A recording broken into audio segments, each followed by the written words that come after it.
Mae Samantha yn gwisgo lliw a phatrymau yn ei gwisg bob dydd am ei fod yn gwneud iddi deimlo'n hapus. Mae'n hoff o gasgliad y gynllunwraig Llewellyn a prynodd hi'r siaced ffwr yma am 5 punt mewn siop elusen.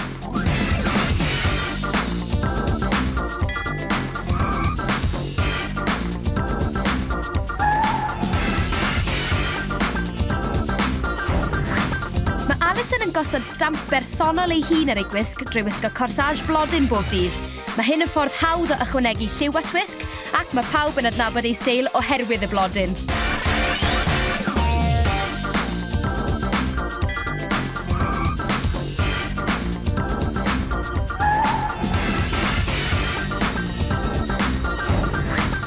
Mae Vicky yn cymryd hanner awr bob bore yn y ddirnau llygaid gan gynnwys lliwio ei hiliau gyda phensil goluro. Mae hi'n gwisgo lot fawr o ddi ac yn dwlu ar ei bag llaw.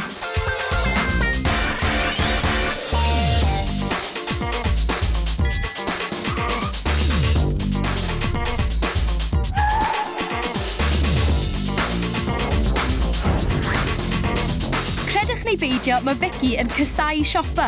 Mae hi'n cyfadda ei bod hi'n dipyn o tomboy yn y bôn, ac felly mae'n gwisgo blodyn yn ei gwallt yn aml mwyn edrych ychydig fwy merchetaidd.